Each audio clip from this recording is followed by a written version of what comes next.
የአማራ ፋኖ ብሔራዊ ኃይል አፋብኃ የሰሜን አማራ ቀጠና በላይ ዘለቀ እዝ፣ የደቡብ አማራ ቀጠና አሳምነው እዝ፣ የምስራቅ አማራ ቀጠና ምኒልክ እዝ ቀጠናዎች ስር ያሉ የዕለቱ እውነቶችን እንደሚከተለው አቀርባለሁ።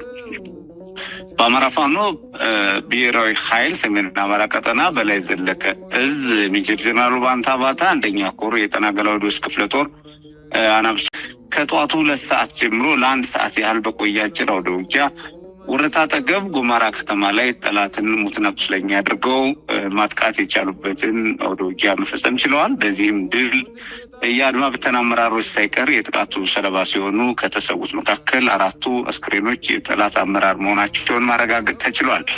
በተያያዘ መረጃ በሰሜን አማራ ቀጠና እንደዚሁ በላይ ዘለቀ ማለት ነው ጀግናው ሰራዊታችን ሐምሌ 11 2017 ዓ.ም ያገዛዙን ሰራዊት የሚደመስስ የረቀቀ ወታደራዊ ቅድ በማቀድ ከንጋቱ 11 ሰዓት ጀምሮ በመተማ ወረዳ ሽመለ ጋራ ደለሎ ቁጥር 1 እና ቁጥር 5 በከፈተው ወታደራዊ ጥቃት አጠቃላይ የተሰበሰቡ መረጃዎች የሚያሳዩት ከ170 በላይ የጠላት ኃይል የተደመሰሰ ሲሆን ከ40 በላይ ጠላት እጅ ሰጥቷል፣ ተማርኳል።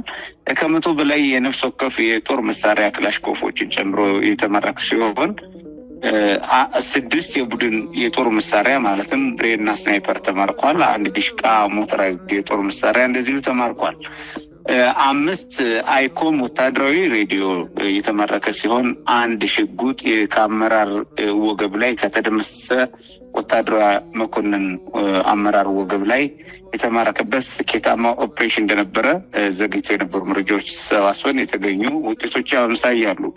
ዘግይቶ በደረሰ መረጃ መሰረት የደጃዝማች 4ኛ ኮርና ከሚሳው ካሳ 2ኛ ኮር አጣናው ዋሴ ክፍለ ጦር በቅንጅት በተደረገው ውጊያ በጠረፋማው ቀጠና ጠላትን በማጥቃት የጠላት 78ኛ ክፍለ ጦር 1ኛ ሬጂመንት ሙሉ በሙሉ ሲደመሰስ 2ኛ ሬጂመንትም በከፊል መደምሰሱ ታውቋል።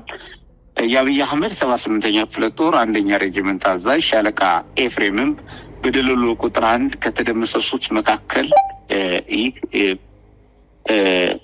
ማነው ሻለቃ ይገኝበታል እንደሚገኝበት መረጋገጥ ተችሏል። በሌላ በኩል የአማራ ፋኖ ብሔራዊ ኃይል ደቡብ አማራ ቀጠና አሳምነው እዝ አጼ ይኩኖ አምላክ ክፍለ ጦር ለተከታታይ ወራት ያሰለጠናቸውን የፋኖ አባላት አስመርቋል። በዛሬው ዕለት የአማራ ፋኖ ብሔራዊ ኃይል ደቡብ አማራ ቀጠና አሳምነው እዝ አጼ ይኩኖ አምላክ ክፍለ ጦር የፕሮፌሰር አስራስ ወልደየስና ብሩክ ደምሴ ብርጌዶች ለወራት ያሰለጠኗቸውን 4ኛ ዙር እግረኛ የፋኖ አባላትን አስመርቀዋል። ምርቃቱን አስመልክተው ንግግር ያደረጉት የአጼ ይኩኖ አምላክ ክፍለ ጦር ስልጠናና ክህሎት ኃላፊ አርበኛ ንጉስ አሰፋ ክፍለ ጦሩ ለተከታታይ ወራት በወታደራዊና ፖለቲካዊ ዘርፎች አሰልጥኖ ብቁ ያደረጋቸውን የፋኖ አባላት ማስመረቃቸውን ነው የገለጹት። ስልጠናና ክህሎት ኃላፊው ገለጻ ክፍለ ጦሩ ለማንኛውም ወታደራዊ ተልዕኮ ዝግጁ የሆኑ የፋኖ አባላትን በተግባር ብቁ አድርገው እንዳስመረቃቸውን ጠቅሰዋል። ፊታውራሪ ልመኖ ዘውዴ የስልጠናና ክህሎት ኃላፊ አርበኛ ንጉስ አሰፋ የክፍለ ጦር ምክትል ዘመቻ አርበኛ አሳምነው ደስታ በቅጽል ስሙ ቀጭን ይባላው ማለት ነው። ሌሎች የክፍለ ጦር አመራሮችና የብርጌድ አመራሮች የፋኖ አባላት በተገኙበት ምርቃቱ በድምቀት ተከውኗል። በዛሬው ዕለት የአማራ ፋኖ ብሔራዊ ኃይል ምስራቅ አማራ ቀጠና ምኒልክ እዝ በኩል ደግሞ በምኒልክ እዝ ቀጠና ውስጥ ያልታወቁ ኃይሎች ዛሬ ቆቦ ከተማ ባንዳን ሲያጸዱ ማደራቸው መረጃዎች ተገኝተዋል። በምስራቅ አማራ ቀጠና በምኒልክ እዝ ቀጠና ስር የ58ኛ ክፍለ ጦር 2ኛ ሻለቃ የስታፍ አባል የሆኑት የብርሃኑ ጁላ ወታደሮች ፋኖን ተቀላቅለዋል። የፋሽስቱ አገዛዝ ብልጽግና ሰራዊት ምስራቅ 58ኛ ክፍለ ጦር 2ኛ ሻለቃ የስታፍ አባል የሆኑት ወታደሮች ምስራቅ አማራ ኮር 2 ዞብላምባ ክፍለ ጦር ብርሃኑ ሻለቃን ተቀላቅለዋል ማለት ነው።